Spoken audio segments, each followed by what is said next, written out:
The field is set. They stand. Gate Spring off and racing. Last Style Bender out in a flash with Maya Aloha and also Queen of Hawks. Niccimota jumped quickly. In danger of being posted wide though with King's Honour. Slipped the jab, got out of the gates okay. And then 2 lengths behind those 2 down Stormy. Eternal Wine outside of it in that 3 deep line. Sunset Session bailed up down near the inside is next to last at the 600. Rocky Beach trails them. Last Style Bender brings them to the home turn. Inside the 500. Last Style Bender the leader from Niccimota. Going up there 3 deep on the outside now from Maya Aloha. A rails run presents for Queen of Hawks. King's Honour going in the same direction. Likewise Sunset Session. Slip the jab and Eternal Wine coming down the outside. 2 down Stormy behind those. Last Style Bender joined by Niccimota. It's Niccimota racing to the lead now. Puts up 2 lengths. Eternal Wine behind them. 2 down Stormy. But Niccimota, it's looking for a rail to find. It's out in the middle of the course. It matters nil. It pricked the tee is up and won easily. Niccimota from Eternal Wine. Sunset Session possibly third home just in front of 2 down Stormy. Then Last Style Bender. King's Honour was next in Rocky Beach. Maya Aloha got gassed hunting the speed. Well back as well as Queen of Hawks when they pull up and towards the tail slip the jab. Niccimota, number 2, ridden by Chanel Cooper. Chanel beaten a breath in the previous race for the day.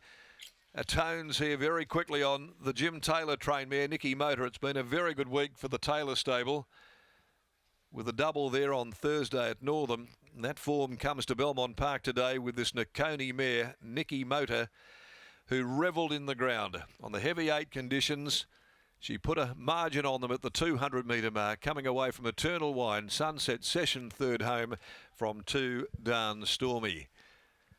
Niccimota for Tina Taylor, J. O'Neill, Mrs. C. O'Neill, J. O'Neill and Embodica, P. Harries and Pat Castledine.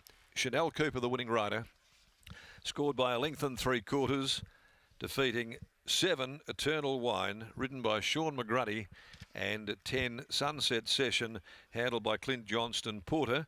4th in 3-2 down Stormy. 2, 7, 10 and 3 in 60.56. It's a good gallop on a heavy 8.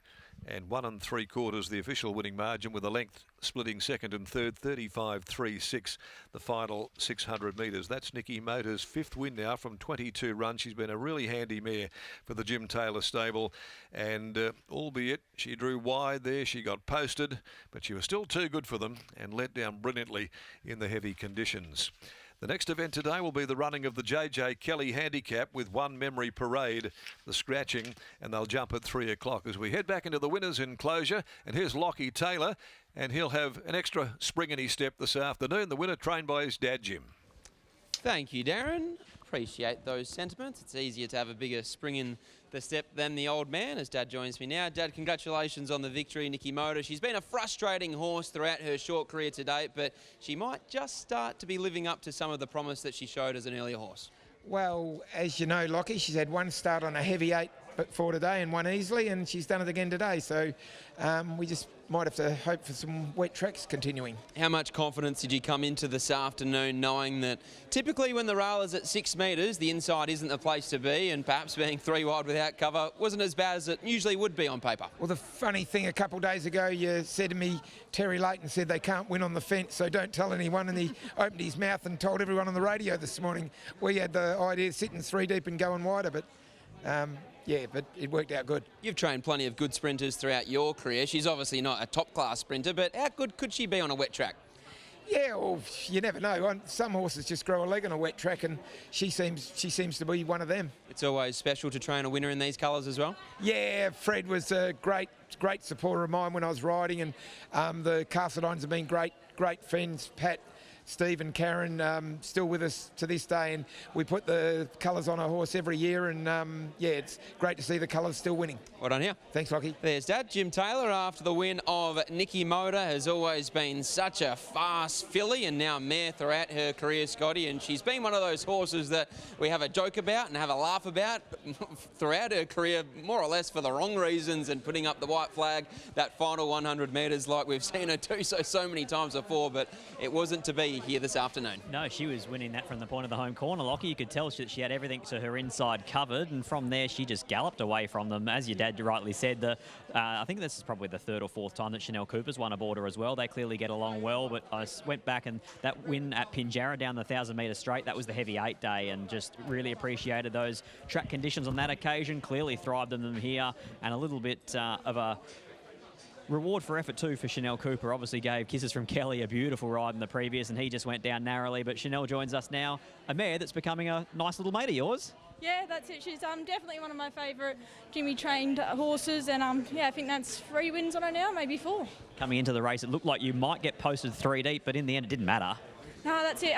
When Pikey's jumped as well as I did, I thought I'm in a bit of a sticky place here, but she runs well on a heavy track, this horse, and first up, she trialled phenomenally, so I always thought I had a good chance. And from about the 600-metre marker, those to your inside were starting to struggle, but you were still steaming along. Yeah, when you're at the 600 and she's steaming, you know you're in for a shot. So when she was travelling as she was, I thought if we could just get to the better part of the going here, Jimmy's hard work should do the rest. What about in the previous Kisses from Kelly? He tries hard, doesn't he? He does. He's turning into a bit of a bridesmaid, that one, but he's had a long prep and he's been a very good horse. Nice ride, well done. Thank you. There's Chanel Cooper. She combines with Jim Taylor and Niccimota to take out race 4 here at Belmont Park, the Robert Burns Senior Handicap.